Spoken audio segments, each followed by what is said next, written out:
YONO 1ஆம் அதிகாரம். யோனாவின் கீழ்ப்படி.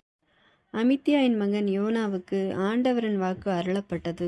அவர், நீ புறப்பட்டு நினிவே மாநகருக்கு போய் அதற்கு அழிவு வரப்போகிறது என்று அங்குள்ளோருக்கு அறிவி. அவர்கள் செய்யும் தீமைகள் என் முன்னே வந்து குவிகின்றன என்றார். யோனாவோ ஆண்டவரிடமிருந்து தப்பியோட எண்ணி தர்சீசுக்கு புறப்பட்டார். அவர் யோப்பாவுக்கு போய் அங்கே தர்சீசுக்கு புறப்படவிருந்த ஒரு கப்பலை கண்டார். உடனே கட்டணத்தை கொடுத்துவிட்டு ஆண்டவர் திரும்பி நின்று தப்பியோட அந்த கப்பலில் ஏறி அதில் இருந்தவர்களோடு தர்சீசுக்கு பயணப்பட்டார். ஆனால் ஆண்டவர் கடலில் கடுங்காற்று வீசும்படி செய்தார். கடலில் பெரும் கொந்தளிப்பு உண்டாயிற்று. கப்பல் உடைந்து போகும் நிலையில் இருந்தது. கப்பலில் இருந்தவர்கள் திகிலடைந்தார்கள். அவர்கள் ஒவ்வொருவரும் தம் தம் தெய்வத்தை நோக்கி மன்றாடலானார்கள்.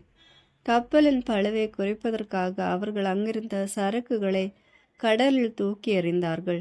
யோனாவோ ஏற்கனவே கப்பலின் அடித்தட்டுக்கு போய் படுத்து அயர்ந்து தூங்கிக் கொண்டிருந்தான்.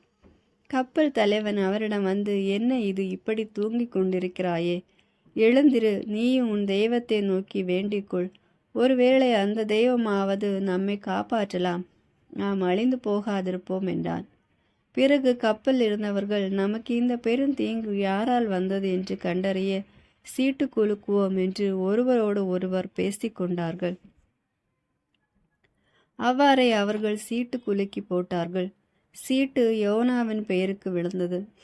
எனவே அவர்கள் அவரை நோக்கி, இப்பொழுது சொல், இந்த பெருந்தீங்கு யாரால் வந்தது? உன் வேலை என்ன? எங்கிருந்து வருகிறாய்? உன் நாடு எது? உன் இனம் எது என்று கேட்டார்கள்.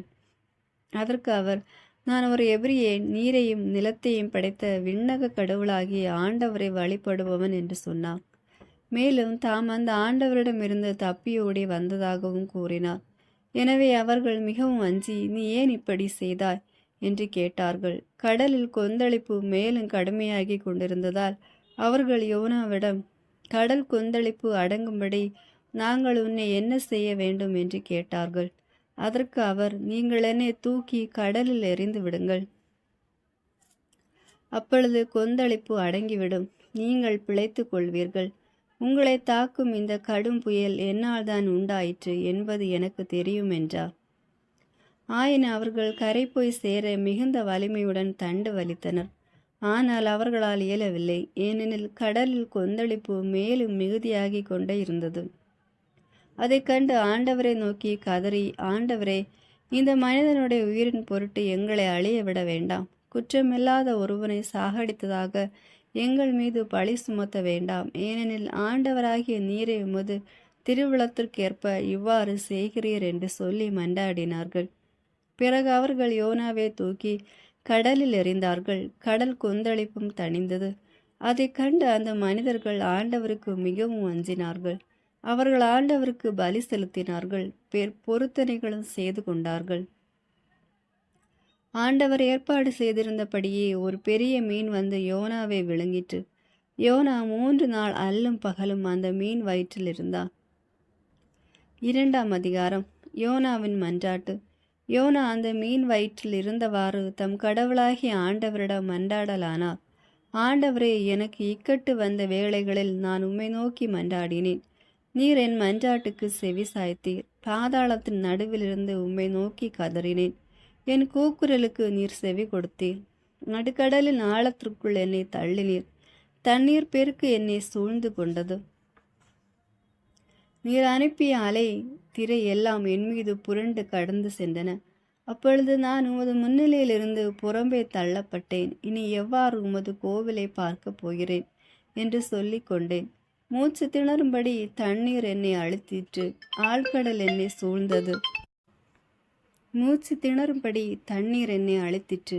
ஆழ்கடல் என்னை சூழ்ந்தது. கடற்பாசி என் தலையை சுற்றி கொண்டது. மலைகள் புதைந்துள்ள ஆழம் வரை நான் கீழூருக்கு இறங்கினேன். அங்கேயே என்னை என்றும் இருத்தி வைக்கும்படி அதன் தாழ்பால்கள் அடைத்து கொண்டன. ஆனால் என் கடவுளாகிய ஆண்டவரே, நீர் அந்த குழியிலிருந்து என்னை உயிரோடு மீட்டீர். என் உயிர் ஊசலாடி கொண்டிருந்த போது ஆண்டவரை உம்மை நினைத்து வேண்டுதல் செய்தேன்.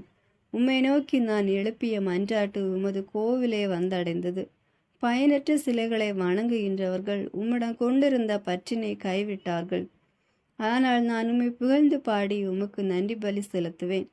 நான் செய்த பொருத்தனைகளை நிறைவேற்றுவேன். மீட்பு அளிப்பவர் ஆண்டவரே என்று வேண்டிக் கொண்டார். ஆண்டவர் அந்த மீனுக்கு கட்டளையிட அது யோனாவை கரையிலே கக்கியது. 3ஆம் அதிகாரம். நினிவேயில் யோனா. 2ஆம் முறையாக யோனாவுக்கு ஆண்டவரின் வாக்கு அருளப்பட்டது. அவர், நீ புறப்பட்டு நினிவே மாநகருக்கு போய் நான் உன்னிடம் சொல்லும் செய்தியை அங்குள்ளோருக்கு அறிவி என்றார். அவ்வாறு யோனா புறப்பட்டு ஆண்டவரது கட்டளைப்படி நினிவேக்கு சென்றார். நினிவே ஒரு மாபெரும் நகர். அதை கடக்க 3 நாள் ஆகும். யோனா நகருக்குள் சென்று ஒரு நாள் முழுதும் நடந்த பின் உரத்த குரலில், இன்னும் 40 நாளில் நினிவே அழிக்கப்படும் என்று அறிவித்தார். நினிவே நகர மக்கள் கடவுளின் செய்தியை நம்பி எல்லோரும் நோன்பிருக்க முடிவு செய்தார்கள். பெரியோர் சிறியோர் அனைவரும் சாக்குடை உடுத்தி கொண்டனர். இந்த செய்தி நினிவே அரசனுக்கு எட்டியது. அவன் தன் அரியணையை விட்டிறங்கி அரச உடைகளை களைந்துவிட்டு சாக்கு உடை உடுத்தி கொண்டு சாம்பல் மீது உட்கார்ந்தான். மேலும் அவன் ஒரு ஆணை பிறப்பித்து அதை நினிவே முழுதும் பறைசாற்ற செய்தான். இதனால் அரசரும் அரச அவையினரும் மக்கள் அனைவருக்கும் அறிவிப்பதாவது, எந்த மனிதரும் உணவை சுவைத்து கூட பார்க்க கூடாது. ஆடு மாடு முதலிய விலங்குகளும் தீனி தின்னவோ தண்ணீர் குடிக்கவோ கூடாது. மனிதரும் விலங்குகளும் சாக்குடை உடுத்தி கொண்டிருக்க வேண்டும். ஒவ்வொருவரும் கடவுளை நோக்கி மன்றாட வேண்டும். தம் தீய வழிகளையும் தாம் செய்து வரும் கொடும் செயல்களையும் விட்டொழிக்க வேண்டும். இவ்வாறு செய்தால் கடவுள் ஒருவேளை தம் மனதை மாற்றிக்கொள்வார். அவரது கடும் சினமும் தனியும், நமக்கு அழிவும் வராது. கடவுள் அவர்கள் செய்தது அனைத்தையும் பார்த்தார். அவர்கள் தீய வழிகளில் நின்று விலகியதை அவர் கண்டு தம் மனதை மாற்றிக்கொண்டார். தாம் அவர் மீது அனுப்புவதாக சொல்லியிருந்த தண்டனையை அனுப்பவில்லை. 4ஆம் அதிகாரம். ஆனால் இது யோனாவுக்கு சிறிதும் பிடிக்கவில்லை. அவர் கடுசின கொண்டு ஆண்டவரிடம் முறையிட்டார். ஆண்டவரே, நான் என் ஊரை விட்டு புறப்படும் முன்பே இதைத்தானே சொன்னேன். இதை முன்னிட்டு நான் தர்சீசுக்கு ஓடிப்போக முயன்றேன். நீர் கனிவு மிக்கவர், இரக்கமுள்ளவர், மிகுந்த பொறுமையும் அளவில்லா அன்பும் உள்ள கடவுள் என்பது எனக்கு தெரியும். அழிக்க நினைப்பீர், பிறகு மனத்தை மாற்றிக்கொள்வீர் என்பது எனக்கு அப்போதே தெரியும். ஆகையால் ஆண்டவரே, என் உயிரை எடுத்துக்கொள்ளும், வாழ்வதை விட சாவதை எனக்கு நல்லது என்று வேண்டிக் கொண்டான். அதற்கு ஆண்டவர், நீ இவ்வாறு சினங்கொள்வது முறையா என்று கேட்டான். யோனாவோ நகரை விட்டு வெளியேறினார். நகருக்கு கிழக்கே போய் உட்கார்ந்து கொண்டார். பிறகு அவர் தமக்கு ஒரு பந்தலை அங்கே அமைத்து கொண்டு நகருக்கு நிகழப்போவதை பார்ப்பதற்காக அதன் நிழலில் அமர்ந்திருந்தார். கடவுளாகி ஆண்டவரது ஏற்பாட்டின்படி ஆமணக்கு செடி ஒன்று அங்கே முளைத்தது. அது வளர்ந்து யோனாவின் தலைக்கு நிழல் தந்து அவரது மன சோர்வை நீக்கியது. அந்த ஆமண செடியை கண்டு யோனா மிகுந்த மகிழ்ச்சி அடைந்தார். ஆனால் ஆண்டவரது கட்டளைப்படி மறுநாள் பொழுது விடியும் நேரத்தில் ஒரு புழு வந்து அதை ஆமணக்கு செடியை அரிக்கவே செடி உலர்ந்து போயிற்று. கதிரவன் எழுந்த பின் கடவுளின் கட்டளைப்படி கிழக்கிலிருந்து அனல் காற்று வீசிற்று. கடும் வெயில் யோனாவின் தலையை தாக்கவே அவருக்கு மயக்கம் உண்டாயிற்று. வாழ்வதை விட சாவதை எனக்கு நல்லது என்று அவர் சொல்லி தமக்கு சாவு வர வேண்டும் என்று வேண்டிக் கொண்டார். அப்பொழுது கடவுள் யோனாவை நோக்கி, ஆமணக்கு செடியை குறித்து நீ இவ்வாறு சினங்கொள்வது முறையா என்று கேட்டார். அதற்கு யோனா, முறைதான். செத்து போகும் அளவுக்கு நான் சினங்கொள்வது முறையே என்று சொன்னார். ஆண்டவர் அவரை நோக்கி, அந்த செடி ஓர் இரவில் முளைத்தெளிந்தது, மறு இரவில் முற்றும் அழிந்தது. நீ அதற்காக உழைக்கவும் இல்லை, அதை வளர்க்கவும் இல்லை. அதற்கு இவ்வளவு இரக்கம் காட்டுகிறாயே. இந்த நினிவே மாநகரில் 120,000க்கு மேற்பட்ட மக்கள் இருக்கிறார்கள்.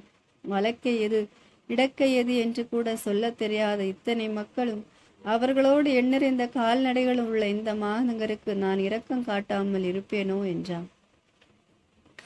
ஆமேன். God bless you.